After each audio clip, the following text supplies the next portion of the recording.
Là, là, on est avec une peau, c'est un collet. Un collet, c'est la partie haute du dos du bœuf qui fait 3 mm d'épaisseur. Donc là, j'ai réglé mon petit écart sur 2,3 parce que là, on va faire des ceintures qui vont faire 2,5 de large. Donc, il faut toujours faire 2 mm de moins que le trou de la boucle. Sinon, la ceinture elle coince dans la boucle. C'est une petite machine à estamper qui permet de mettre la petite marque, le cuir, l'origine du cuir, l'origine de fabrication. Et ça, c'est un marquage à chaud sur les ceintures qui est fait côté boucle. Ça, c'est uniquement pour faire propre au niveau des bouts, couper les bouts. Parce que là, on a vraiment le bord de la peau qui est là, qui est brut. Donc, on doit faire joli. Hop!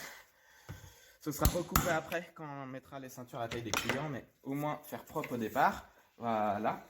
Et après, l'étape la plus fastidieuse, mais c'est ça qui fait tout le charme de la ceinture, c'est l'abacarrage des ceintures. Donc ça, c'est un petit outil qui permet de manger le petit angle. Et du coup, ça arrondit les bords. Et ça, c'est vraiment pas évident. Il faut vraiment en avoir fait des centaines pour y arriver. Parce qu'il faut toujours garder le bon angle. Sinon, on bouffe trop ou pas assez. Et du coup, ça part en sucette. Là, après, on va faire la teinture de tranche. Donc là, on met de la teinture de tranche dans la machine. On choisit une largeur, hop, bien adaptée. Hop, clac. Une fois qu'il y a la peinture dedans, on fait comme ça. Hop, voilà. Dès qu'il détecte la ceinture, il accélère un peu. Hop là, et chouc. Là, maintenant qu'il y a de la teinture sur les bords, hop, on peut faire l'attache de la boucle. Voilà. Voilà, comme ça. Et là, on va faire l'enchapure.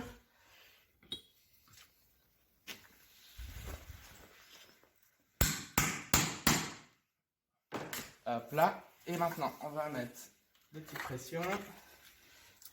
Hop.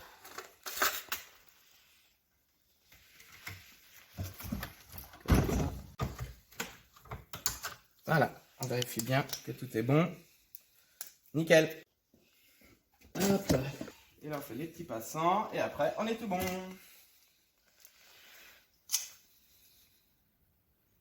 Des petits trous. Et puis, voilà. La ceinture est finie. Moi, c'est comme ça qu'après, je les stocke. Et après, dès que les clients, ils commandent une ceinture, moi, je vais choisir la boucle en question. Je vais regarder là, je choisis dans les largeurs en 3 cm, mais toi, ils vont choisir un modèle comme ça. Hop. J'arrive, je prends le modèle de boucle qu'ils ont choisi, je le mets sur la ceinture, hop, et après je la mets là, et s'ils choisissent une ceinture par exemple qui fait 90 de tour de taille, hop, je mets là, je fais des trous avant, des trous après, je la recoupe, je mets un petit peu de teinture de tranche sur le bout. Après il y a toujours des petites marques, des petits défauts qui sont dus à la peau elle-même au départ, ça c'est pas dérangeant, mais il faut pas qu'il y ait des fois, par exemple celle-ci. Vous voyez, celle-ci, je vais pas pouvoir la vendre. Parce que là, elle avait un défaut, mais c'est un défaut ouvert sur la fleur. Donc ça, c'est une ceinture qui sera pas vendue. Ça, c'est sûrement un barbelé ou un truc qui est arrivé, qui n'avait pas eu le temps de cicatriser avant que la bête ne soit tuée.